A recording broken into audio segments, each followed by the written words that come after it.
things, Fire Charger's Darkblade here, and in this video I'm going to be reacting to the correct progressive argument for LGBT inclusion by the Connexionalist.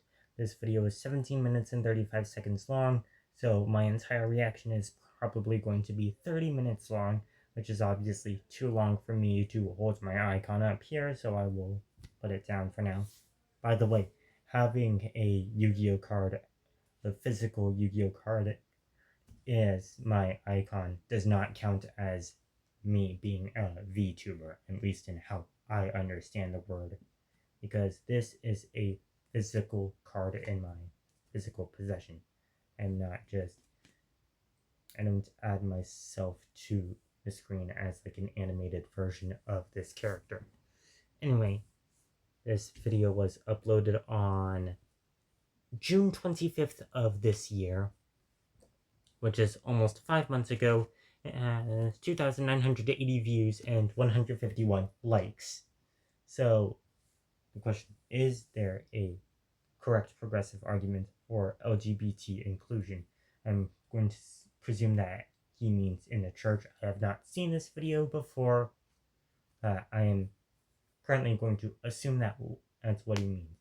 If I am wrong, then my subsequent gambit will mean nothing. But if I am right that this is talking about inclusion in the church or in Christianity broadly, this is my gambit. If I am convinced that he is right, if I am convinced by him, then I have to subscribe to him and also like his video. And if I am not convinced, then I don't. Anyway, if I am not convinced, then that just means I am not convinced. I do not share his conclusions. We disagree. It does not mean that he is throwing the Bible out the window and disregarding it.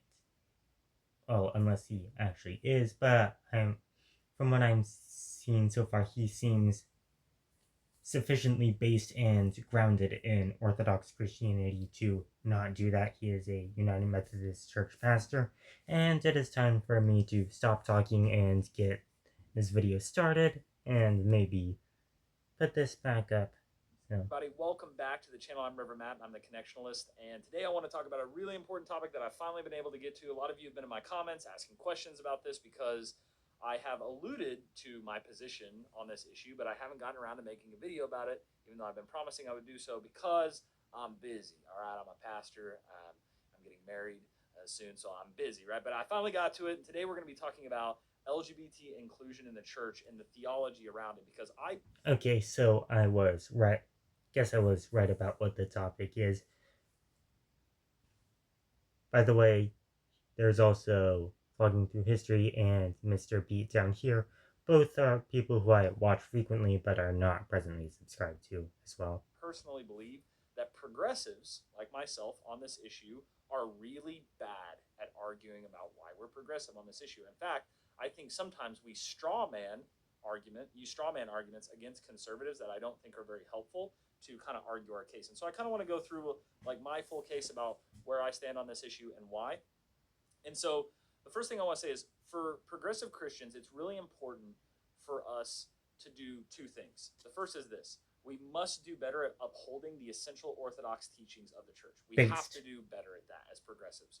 A lot of progressives are Orthodox, but then they aren't good at upholding those doctrines when maybe others aren't, right?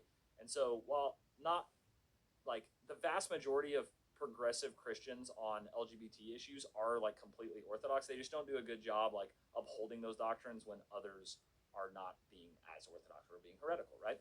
So we must do better at that. That's the first thing I want to acknowledge. The second thing I want to acknowledge is that we must stop using straw man arguments. We must stop using straw man arguments when arguing that monogamous LGBT relationships are not sinful and should be allowed within the church. We can't be straw manning anymore on this. We have to be consistent and theologically grounded. I think that's the base thing to exhort. We need better arguments. And so what I wanted to do first was I wanted to kind of outline what the straw man arguments are for LGBT inclusion. The first is this: people will say, progressives will say, homosexuality was different in the first century, and so the Bible doesn't actually say it's wrong, right? That's the first straw man argument. and I think that's a terrible argument. And let me tell you why. Was homosexuality, the context around it, different in the first century than it is now? Yes, it was. However, it is theologically and intellectually dishonest to say that that would change the outcome about what the people who wrote the Bible would say about it, right? So, yes, in the first century, a lot of homosexuality was based around like Roman orgies, or it was based around, men and boys, right? And that argument is like salient to a point, but there's no way that just because the context around homosexuality was different in the first century, that doesn't mean that like Paul, if he was alive today, or like whatever, or if he knew like the next 2,000 years of human history, that Paul would be like, yeah, same-sex relationships are okay. I don't think he would, right? We're talking Okay. about a first century Pharisee, all right? We're talking about a Pharisee who lived in the first century, and was moving high up in the chain in Jewish authorities, and then of course had his road to Damascus experience, and um, you know began to follow Jesus, right? But to say that Paul would just believe and be a progressive Christian today is like quite a leap, and I don't think it's a good argument. Okay. The second straw man argument is that only Paul says it, right? Only the Apostle Paul says it in Scripture. Jesus doesn't really deal with it, and that's true. But the problem is, then you're saying like some pieces of Scripture should be followed, and others shouldn't, depending on who wrote it. And I think that's kind of a dangerous path to go down, right? Like, yes, are the words of Jesus, do they hold more weight in my theology than the words of Paul? Sure. But the way I would articulate that is I would say that I read Paul through the lens of Jesus. I don't read Jesus through the lens of Paul, if that makes sense, right? Like, Jesus definitely has the higher emphasis, right? But both are scripture and they both have to be dealt with. So both. Yeah, that is based. I am in favor of throwing exactly 0% of the Bible under the bus. I think it's funny how in the beginning of the video, I said I would not hold up my card, my Yu-Gi-Oh card, and I would put it down, and now I've been holding it up ever since he started talking. Both of those are straw man arguments that I don't think are very good. The better argument that I'm going to present today is from my Methodist perspective. Now, not all Methodists agree on this issue, but this is from my Methodist perspective, and my theological perspective. So I want to start with what the Methodist Article of Religion says on Scripture. The Articles of Religion in Methodism are our official kind of doctrinal statements. We also have something called the Confession of Faith as well, but I'm going to be talking today about the Article of Religion on Scripture. And this is what it says. It says, the Holy Scriptures, this is what the Article of Religion on Scripture says. It says, the Holy Scriptures contain all things necessary for salvation, so that whatsoever is not read therein, nor may be proved thereby, is not to be required of any man, that it should be believed as an article of faith, or be thought requisite or necessary to salvation. Based. Okay. So essentially, what our Article of Religion on Scripture says is the Holy Scriptures contain all things that the believer needs for salvation. It doesn't say that it's inerrant or infallible. It doesn't say it's God's final word. There's a lot of evangelical statements of faith that say, the Bible's God's final word in all things, right? And so it doesn't say that, right? That's not what our Article of Religion says. Our Article of Religion says the Holy Scriptures contain all things necessary for salvation, okay? Bottom line. So the next thing I want to do, now that we know that, is I want to discuss the difference between biblical infallibility and biblical inerrancy, because those are two different things. Biblical inerrancy is basically biblical fundamentalism. You believe literally everything in the Bible is completely 100% true. History, everything, right? The world's 6,000 years old, all those kinds of things. So biblical inerrancy is that, like, inerrancy does not inherently entail young earth creationism, but whatever. All the history pieces, there's no error in the Bible whatsoever. And then there's biblical infallibility, which is basically that the idea that the Bible is infallible on matters of salvation, or the Bible is trustworthy on moral and salvific matters, on matters of salvation, right? But that it could contain errors in history, right? Like when they do the genealogy, there could be some people missing from that, because that's not what's the most important, right? So biblical infallibility is kind of the idea that the Bible is trustworthy on matters of salvation. All right, so now we know the difference between those two. How many different different people have I heard that say different things on what inerrancy and infallibility mean. Two things. So my position, well, let me go back up for a second. Biblical inerrancy. So biblical inerrancy is the idea that everything is 100% true, all the history, all the genealogy, all that. And infallibility is the idea that the Bible is trustworthy on matters of salvation, but that maybe cultural teachings or historical matters could be incorrect and therefore non-binding. Okay, so now let me move into my main position. This is my main position, is that it is well within orthodoxy and it's within the Methodist tradition that the Bible is infallible on matters of salvation. That's what I believe. And that the issue of monogamous same sex unions and relationships are not matters of salvation. They're not. Okay.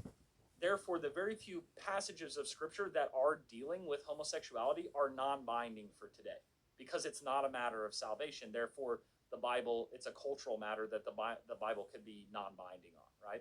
And so you may be. Okay. I agree that issues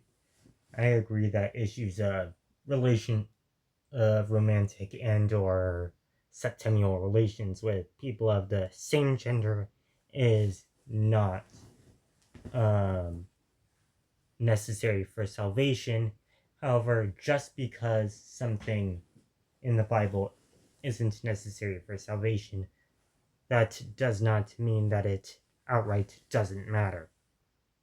Thinking to yourself, well, that just sounds like you're wanting to pick that because that's what the culture wants and all that kind of stuff. And you may be saying, how can you even argue that? Are there other things in the Bible and in the way we live as Christians today, the majority of Christians today, that are treated in the same way? Are there other issues that we treat in this way? The answer is yes, there are things that we treat this way. And I want to talk about the How good a concept time of am I doctrinal keeping? development. Okay? Doctrinal. So he's at 7:51 and I'm at 12:11. So that means I am not being overly superfluous in my commentary. His original video is still the majority of the runtime. Development is the idea that doctrine of the church and the teachings of the church can change over time only on non-essential matters. Okay, so the Trinity. Oh yeah, and it also means that so far I've been holding up my Dark Blade card for at least 8 straight minutes.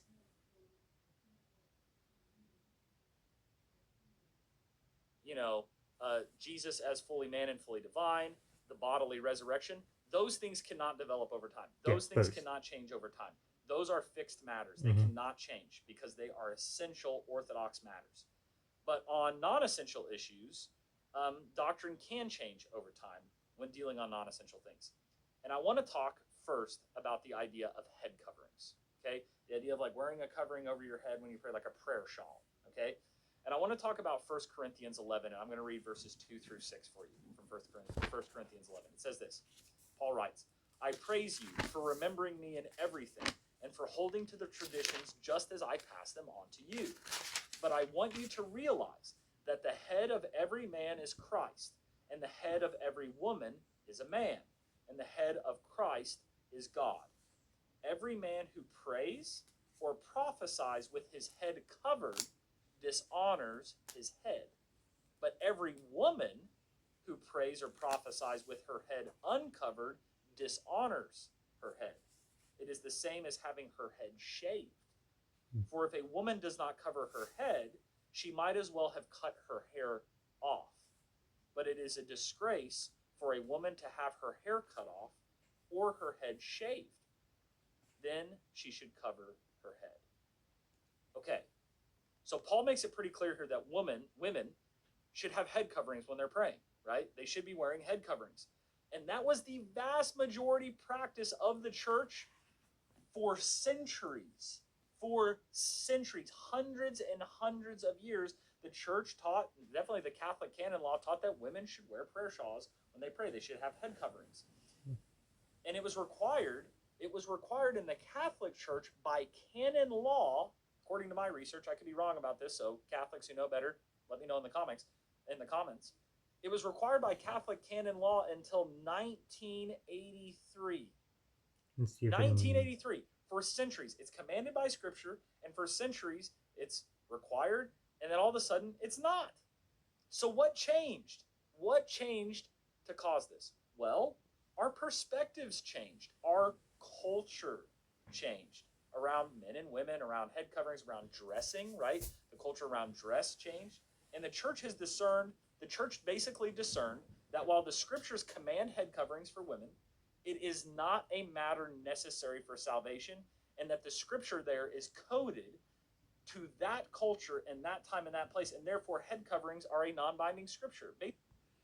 Yeah, I've heard about head coverings being a cultural specific issue. I know Religion for Breakfast has a video on the whole head coverings thing, but I forgot 99.9% of what it said. Yeah, and I would also agree that issues about women covering their head and men leaving their head uncovered is not needed for salvation. 1,000,000,000%. Basically, what the church eventually discerned is that what Paul's really trying to talk about there is the idea of modesty. So this is really a scripture talking about how we should dress modestly, right? It's not a scripture specifically commanding head coverings for everybody for all time. But the thing is, that's a recent discernment of the church. That's not what the church has thought for centuries. I thought about going through all the quotes from church fathers talking about head coverings, but it's pretty clear. They all thought people should wear head coverings, right? You can go Google that for yourself. So this was the teaching of the church for hundreds. Let me. Mhm.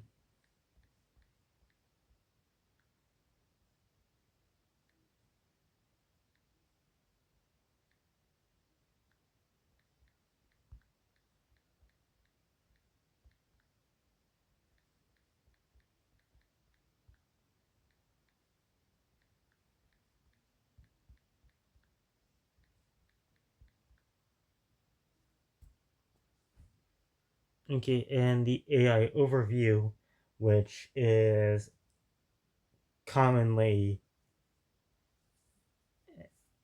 go through what it says, even though Google AI overview has several problems. The church fathers largely agreed that yada yada, and they viewed head coverings as a sign of humility, a sign of God's established order, and a way to distinguish Christian women from the surrounding pagan culture. While the practice was nearly universal for centuries, its application varied, with some Clements of Alexandria instructed that women be covering their heads at all times, except for when they are at home. Yeah, that is going, I think that is going way farther than what the passage that the Connexionalist brought up says. That is going way too far. Wrote a tract called The Veiling of Virgins and argued that the practice of head covering should apply to all women, not just married women. He also believed that girls should take up the veil at puberty. Augustine quoted Paul's teaching that men should not veil their heads because they are the image and glory of God, and women are the glory of men, which was interpreted as a command for women to veil.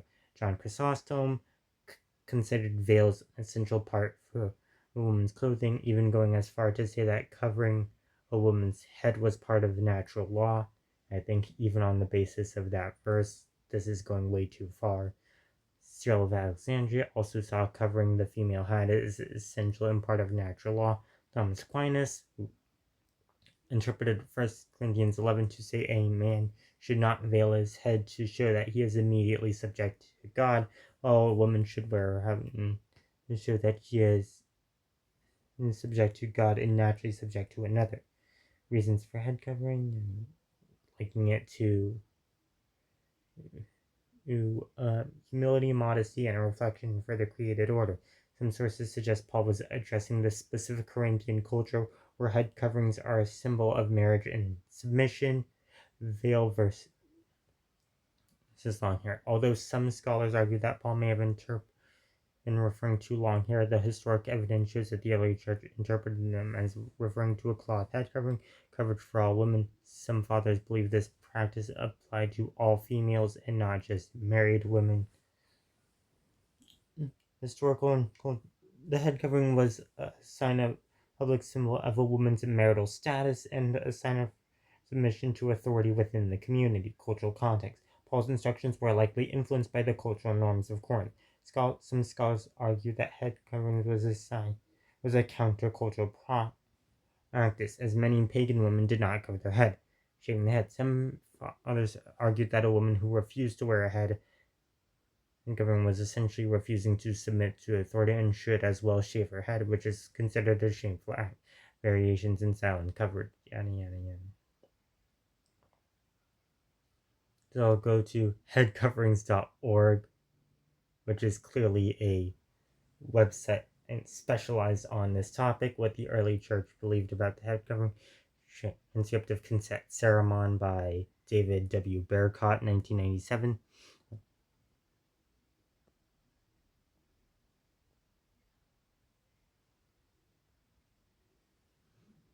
This is the same.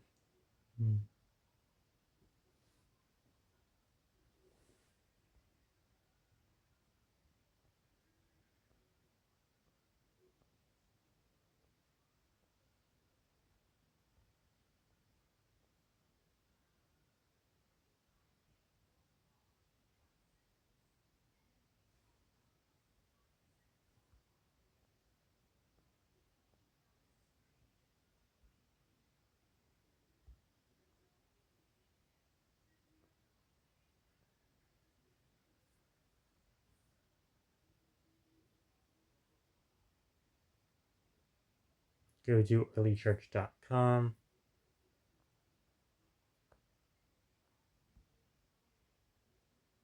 There's a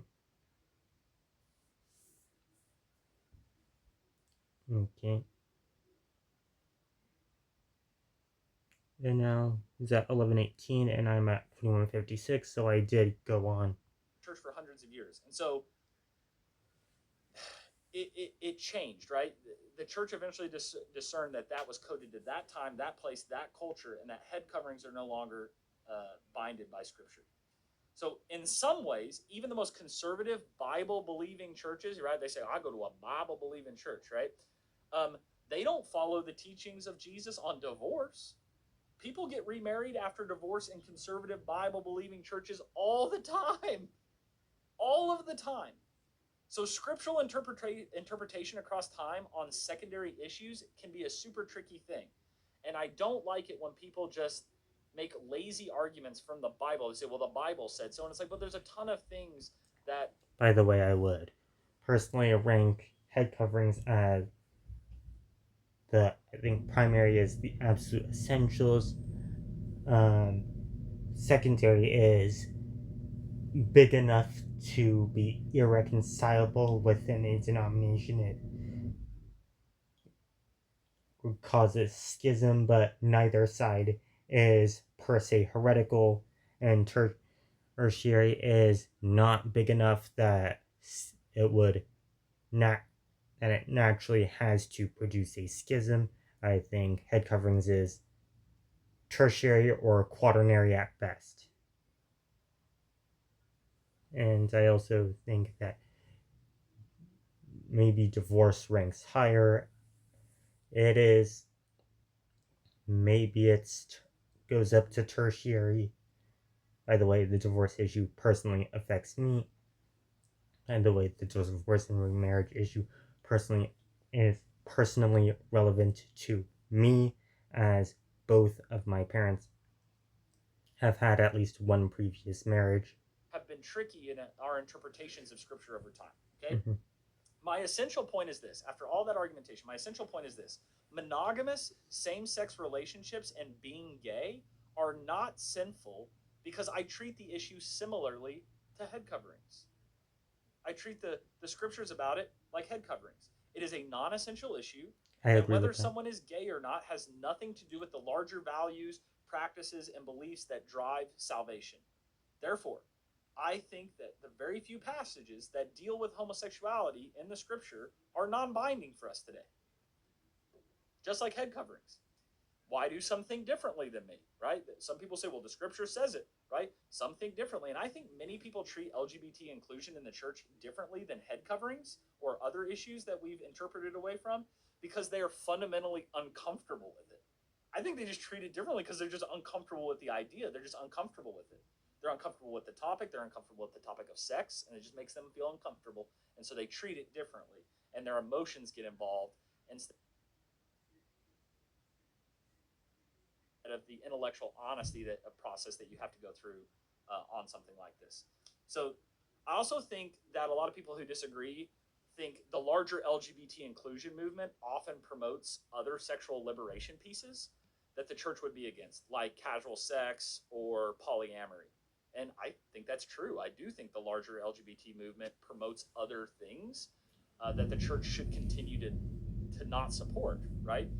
And so I think the church should continue to teach that polyamory and casual sex are wrong. I think we should continue to teach that. But to conflate those parts of the movement with the idea of a monogamous same sex union is intellectually dishonest. It is. It's intellectually dishonest. So for those who only argue for those whose only argument against LGBT inclusion in the church is scripture, I'm literally sitting in front of you begging you begging you to be consistent. I'm begging you to There's be about 3.5 minutes left in this video. Consistent on your own argument on the other issues in scripture. So far in this video, I do not think he has although I agree that stuff about homosexuality is not an issue of salvation. I personally don't even think it rises to the rank of secondary. It might be tertiary, if even that, or maybe more likely to be quaternary or below.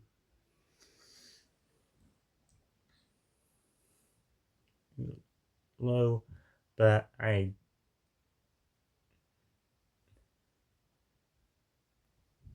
would not say that it's, but I do not think that necessarily makes it non-binding. Though I would agree that, though I would say that if it is binding to a astronomically lesser degree than core primary issues where denial equals heresy. Oh yeah, and I also think I don't know if I've already said this, but I do not think he has so far in this video presented any evidence that what's it called? Passages relating to homosexuality are coded or specific to a certain culture and time. That I do not think that has been substantiated. If your only argument for LGBT exclusion in the life of the church is scripture, then every woman in your church on Sunday better have a head covering on, my brother and sister. Like, I cannot deal with the inconsistency anymore. It's maddening, right? Just be consistent. And if you're consistent on that, great, right? You're following your convictions, you're being consistent on it. That's one thing, okay? Either be consistent or make a better argument. Okay, those are the two options. Make a better argument, argue from scripture and tradition, try to do some more pieces. Some people do make a better argument because they talk about like natural law or things like that, right? But if your only argument is scripture, I'm begging you to be consistent. Okay, so yes, you can be LGBT affirming and support the general infallibility of scripture. I just made a case for it. You can be LGBT affirming and support the general infallibility of scripture on matters of salvation. Okay, basically, what I'm saying is you can be LGBT affirming and completely orthodox. And I know that makes so many of you out there so very angry, but it's true. I think I can maybe concur with that. By the way, maybe I'm misunderstanding what non-binding means. Like, okay, hopefully he doesn't mean this to just mean non-binding to mean doesn't matter. Maybe it's like non-binding is like something like adherence, like acquiescence, is not mandatory in order to be a Christian. And then in that case, I would technically agree, I guess.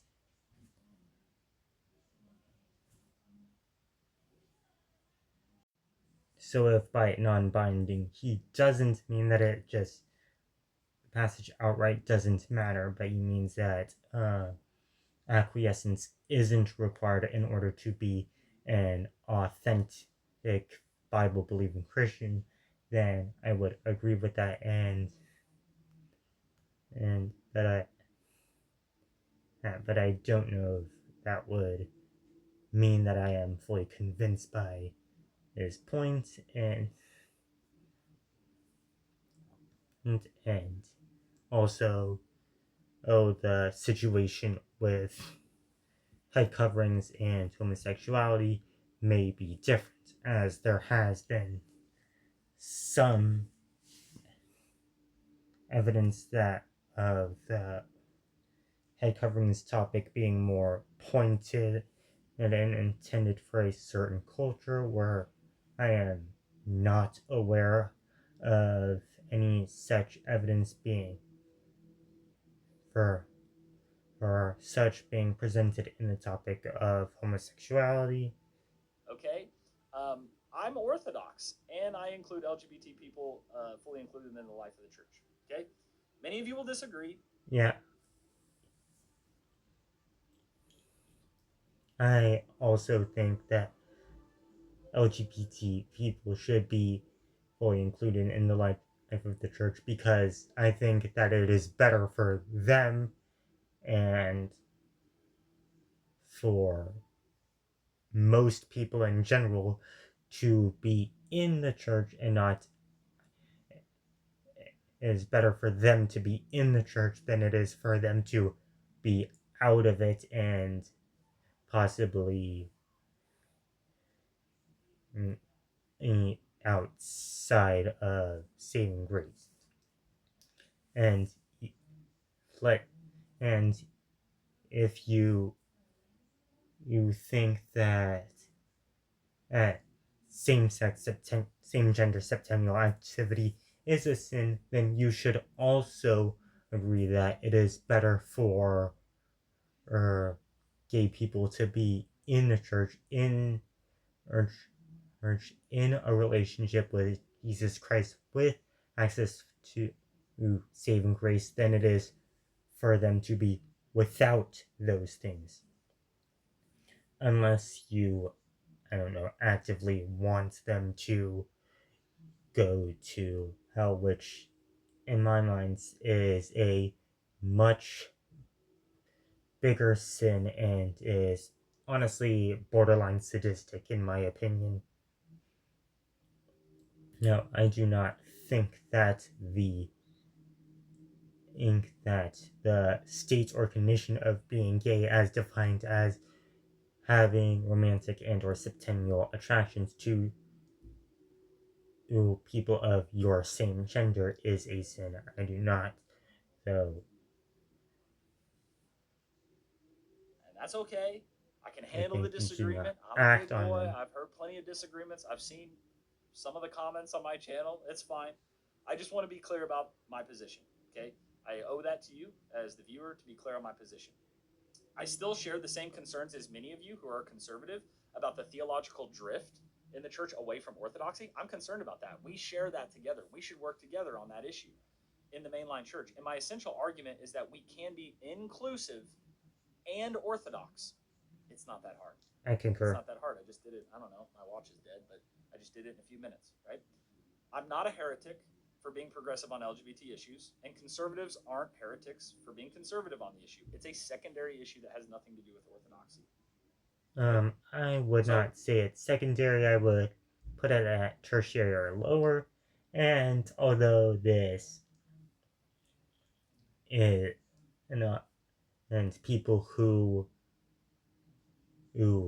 see my activity online might be surprised by this, but I also don't think that the Connectionalist is a heretic for his non-affirmation of traditional authorship.